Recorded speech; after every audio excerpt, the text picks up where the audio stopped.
Assalamualaikum warahmatullahi wabarakatuh.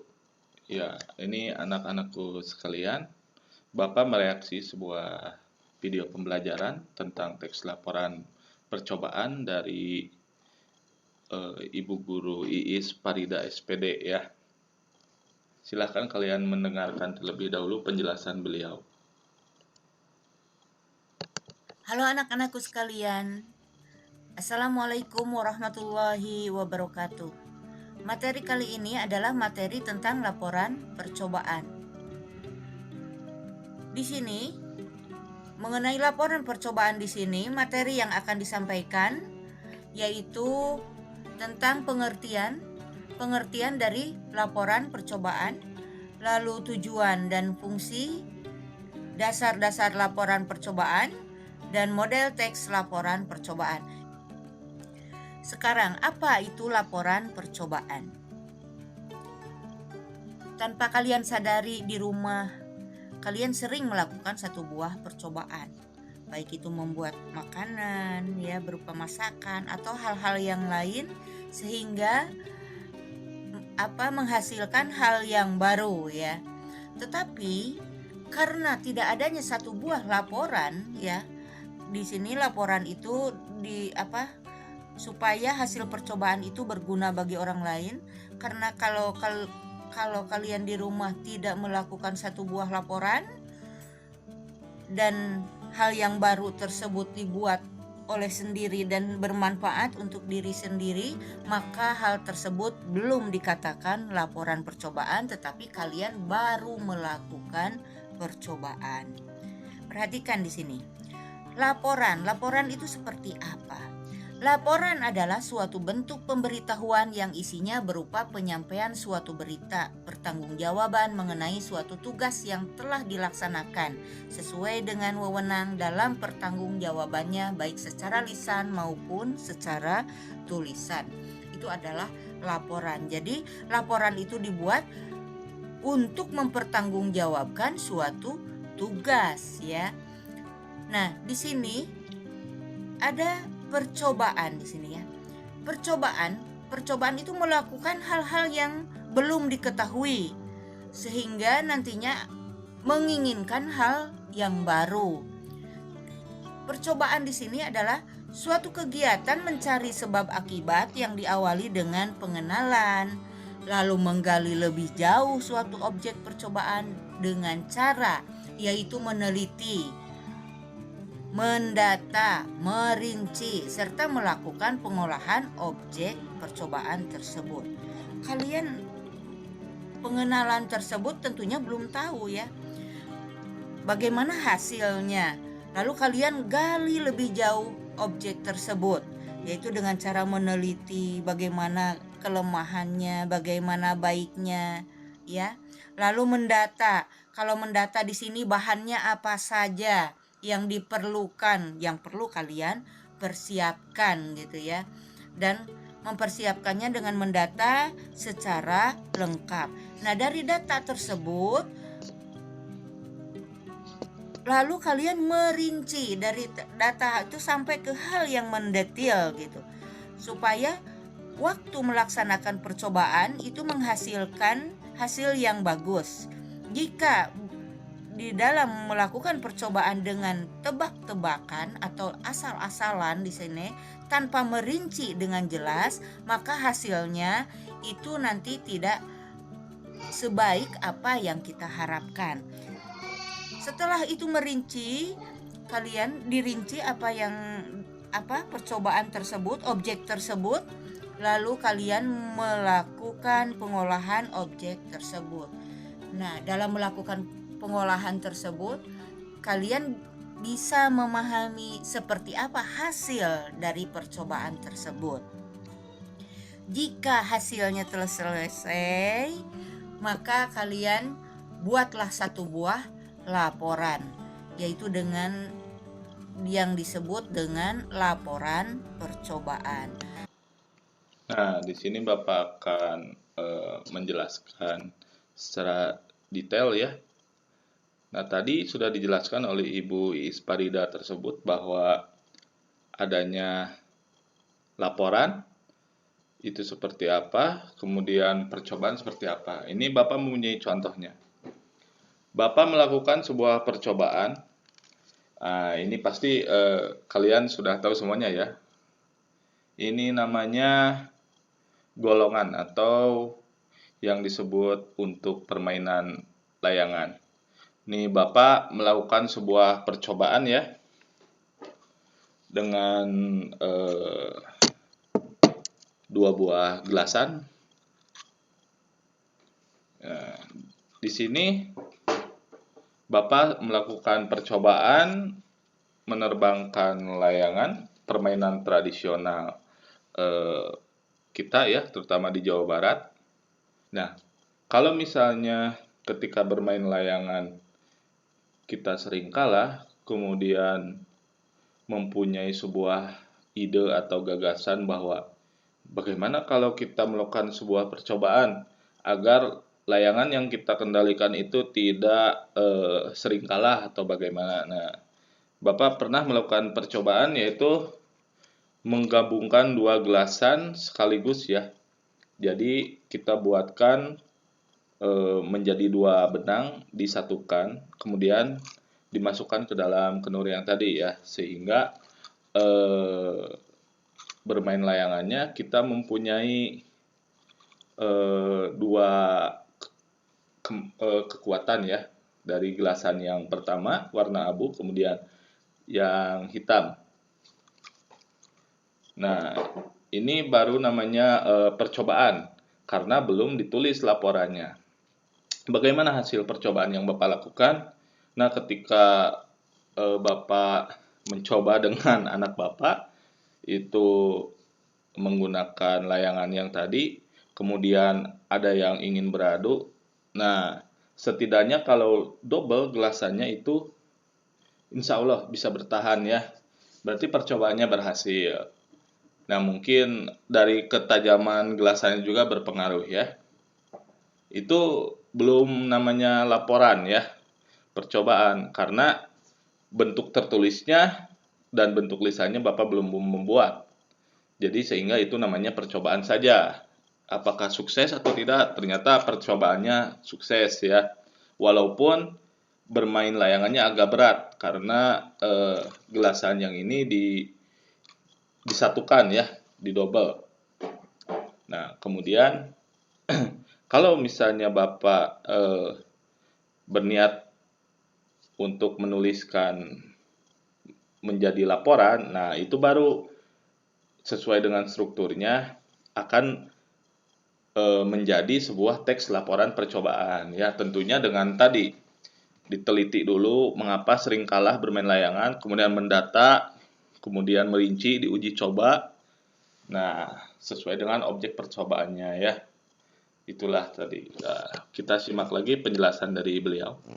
Maka kesimpulannya di sini, laporan percobaan adalah suatu bentuk pemberitahuan baik secara lisan atau tulisan yang isinya berupa penyampaian suatu berita pertanggungjawaban mengenai suatu tugas yang di dalamnya berisi laporan kegiatan dalam mencari sebab akibat yang diawali dengan pengenalan lalu menggali lebih jauh suatu objek percobaan dengan cara meneliti, mendata, merinci, serta melakukan pengolahan objek percobaan tersebut. Lalu apa itu peneliti? Nah, di sini, jika kalian melakukan suatu percobaan dengan tahapan-tahapan yang telah disebutkan tadi, yaitu ya dengan cara pengenalan dan lain sebagainya. Nah, di sini jika kalian melakukan percobaan itu sampai tuntas, lalu melakukan pelaporan, maka kalian tersebut dinamakan peneliti. Jadi paham ya? Seorang peneliti adalah seseorang yang melakukan suatu percobaan, di mana percobaan tersebut berhasil, lalu dibuat sebuah laporan, dan laporan percobaan itu berguna bagi diri kalian sendiri dan juga berguna bagi orang lain. Sehingga apa yang kalian teliti, ilmunya bukan hanya untuk kalian, tetapi juga untuk orang lain. Paham ya? Nah, di sini dalam membuat suatu laporan percobaan, tentu harus memiliki tujuan dan fungsi ya. Tujuannya apa? Fungsi laporannya, laporan percobaannya itu apa? Nah, di sini tujuan di sini ya. Tujuan laporan percobaan yaitu menyampaikan suatu informasi baru, hasil kerja atau hasil penelitian yang dapat bermanfaat bagi diri sendiri dan orang lain. Jadi informasi itu tidak digenggam sendiri, tapi berbagi dengan orang lain. Nah, jika kalian berbagi dengan membuat satu buah laporan, maka manfaatnya bisa dinikmati oleh orang lain juga ya. Lalu fungsinya, yaitu fungsinya mempertanggungjawabkan atas percobaan yang telah dilaksanakan oleh seorang peneliti. Nah, kalian di sini melakukan suatu percobaan untuk laporan suatu percobaan. Laporan percobaan di sini maksudnya. Nah, sebelum melakukan laporan percobaan, maka kalian harus melakukan percobaan. Di sini untuk melaksanakan suatu pertanggungjawaban atas tugas yang diberikan kepada kalian ya. Nah, kembali lagi ya untuk lebih jelasnya tujuan. Nah, tadi Bapak tujuan Bapak melakukan percobaan yang tadi akan dibuatkan teks laporannya. Pertama, tujuannya untuk melestarikan budaya terutama daerah Jawa Barat ya, karena anak-anak zaman sekarang itu jarang sekali melirik permainan tradisional, terutama tradisional yang ada di Sunda ya ini, yaitu bermain layangan. Karena dalam kondisi saat ini banyak siswa yang menggunakan gawai sebagai aktivitas bermainnya. Jarang menggunakan bermain permainan tradisional seperti ini ya, yaitu bermain layangan. Itu yang pertama. Yang kedua, tujuannya adalah agar masyarakat Indonesia tidak lupa terhadap permainan tradisional yang ada di daerahnya masing-masing, terutama kita ya ada di daerah Jawa Barat. Nah, fungsinya apa? Fungsinya untuk melestarikan, kemudian fungsinya untuk menambah wawasan kita terhadap permainan tradisional, itu yang akan bisa dipertanggungjawabkan. Nah, jadi seperti itu ya contohnya. Nah, berikutnya, ada beberapa dasar yang harus dimiliki oleh pembuat sebuah laporan yang baik. Dasar-dasar yang harus dimiliki itu diantaranya: 1. Tidak menggunakan bahasa yang kurang jelas dan sulit dipahami. Di sini, jika kalian membuat sebuah laporan, maka pergunakanlah bahasa yang jelas, sehingga orang yang membacanya itu dengan cepat memahami apa isi laporan tersebut. Gunakanlah ejaan yang benar, tanda titik, tanda koma, dan lain sebagainya. Banyak ya, huruf besar, huruf kecilnya di sana, itu penggunaannya harus benar ya. Lalu menggunakan bahasa resmi. Pergunakanlah bahasa. Nah, di sini maaf ya untuk Ibu Iis Parida, hurufnya bukan huruf besar tapi huruf kapital ya. Kita saling memberi saran dan masukan. Baik, kita melanjutkan lagi. Bahasa resmi. Kalau kita bahasanya bahasa Indonesia, tentunya bahasa resminya bahasa Indonesia. Pergunakanlah bahasa yang baku, bukan menggunakan bahasa sehari-hari. Lalu berisi data yang lengkap dan akurat. Dalam satu buah laporan diperlukan data dari awal sampai akhir, sampai memiliki hasil yang baru. Data tersebut harus benar-benar lengkap serta akurat. Akurat di sini dapat dibuktikan ya. Jadi dalam pembuatan laporan ini, hasil penelitian ini benar-benar hasil yang telah dibuat dengan hasil yang benar. Lalu dalam pembuatan laporan, buatlah dengan menggunakan urutan yang benar dan sinkronisasi. Menggunakan urutan yang benar di sini adalah pergunakanlah dari awal sampai akhir itu sampaikanlah secara urutan yang benar. Urutan ke-1 apa, urutan kedua apa, urutan ketiga apa, dan lain sebagainya. Dan sinkronisasi. Sinkronisasi ini antara bagian 1 dengan bagian 2 ini nyambung ya. Di sini ada kesinambungan. Yang ke-1 menyambung dengan yang kedua baik bahasa maupun materinya.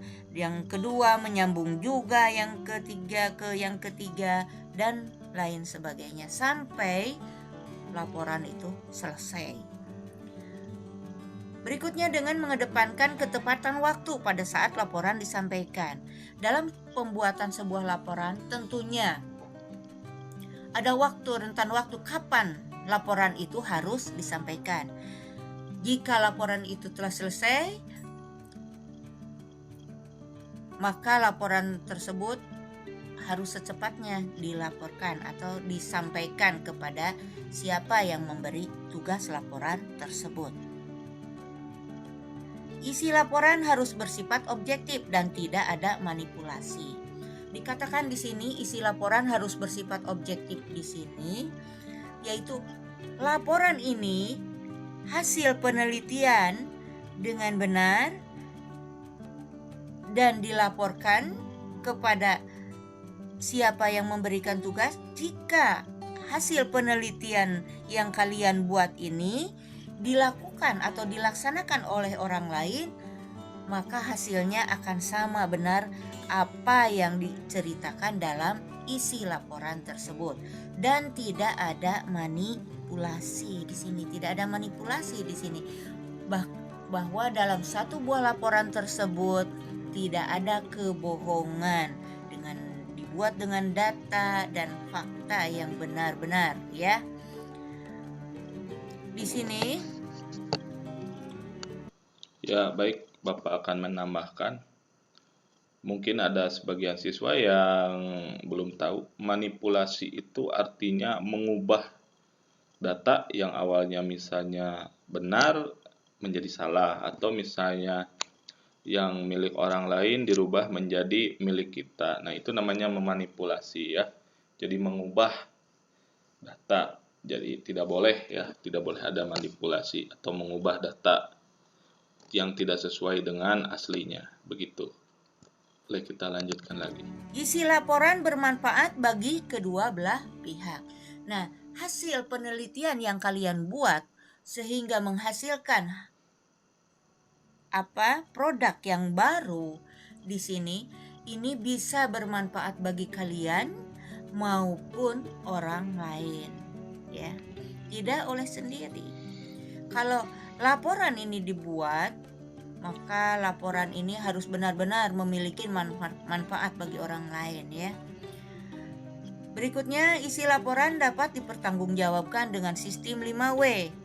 What, apa, mengapa, why, di mana, where, kapan, when, siapa, who, dan bagaimana, how di sini ya.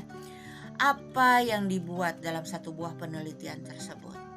Di sini tentunya kalian membuat produk tersebut ada namanya ya.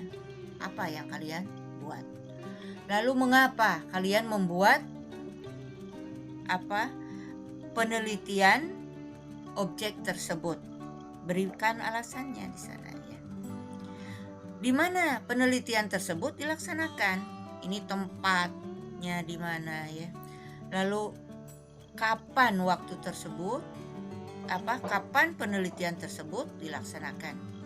siapa yang melakukan penelitian tersebut. Ini harus jelas siapanya, sehingga laporan tersebut tahu dibuat oleh siapa laporan tersebut dan penelitian itu dibuat oleh siapa. Maka di sini peran kata who di sini ya, siapa. Dan bagaimana, bagaimana di sini. Bagaimana kalian membuat penelitian tersebut ya. Secara rinci buat ke dalam satu buah laporan. Paham sampai di sini?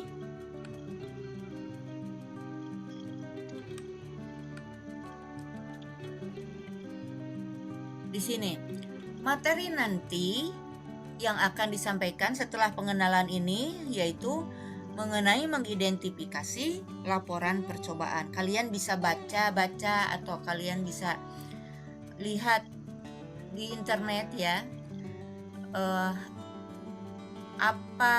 seperti apa dan bagaimana cara mengidentifikasi laporan percobaan, sehingga nanti kalian mendengarkan materi yang Ibu jelaskan, kalian sudah benar-benar paham ya. Sebelum mengidentifikasi laporan tersebut, kalian di sini perlu mengetahui unsur-unsur apa saja yang ada pada laporan percobaan. Unsur-unsur yang ada pada laporan percobaan, satu buah laporan percobaan tentunya harus ada judul ya di sini, judul laporan. Judulnya apa, lalu objek yang akan ditelitinya apa di sini ya bagian depan. Lalu cara dan metode penelitiannya seperti apa, lalu untuk apa laporan ini dibuat. Nah, yang terakhir, hasil penelitiannya seperti apa. Di sini kalian yang Ibu jelaskan di sini membuat laporan yang sederhana. Kalian coba pikirkan sekarang laporan yang sederhana yang bisa dibuat di rumah dengan melakukan percobaan apa ya di sini. Kalau dalam mengidentifikasi dalam materi yang pertama di sini, kalian diminta yaitu membuat satu buah laporan yaitu mengenai makanan yang mengandung zat yang berbahaya, atau kalian membuat laporan makanan yang mengandung vitamin, tentunya dengan inovasi baru di situ ya, sehingga menghasilkan yang produk yang baru begitu. Nah, di sini dalam penelitian di sini mengenai zat makanan bisa kalian memahami apa yang ada di sekeliling kalian ya. Contohnya di sini membuat kalian dengan berjajan bakso, kalian teliti apakah itu mengandung pengawet atau tidak. Apa perbedaannya, kalian meneliti di situ ya. Atau ada hal-hal yang lain yang bisa kalian sampaikan dalam membuat laporan percobaan. Apa saja yang ada pada sekeliling kalian mengenai makanan yang mengandung zat yang berbahaya, atau kalian membuat hal yang baru di sini dengan makanan yang memiliki banyak vitamin. Ini yang materi yang kalian akan dibuat nanti dalam membuat satu buah laporan ya. Berikutnya di sini ini ada satu buah teks di sini ya. Teks ini adalah bentuk satu buah cerita di sini tentang yang berjudul kentang mengandung zat yang berbahaya. Nah, ini belum dalam bentuk laporan ya. Ini baru bentuk satu buah cerita yang nantinya bisa dalam bentuk laporan.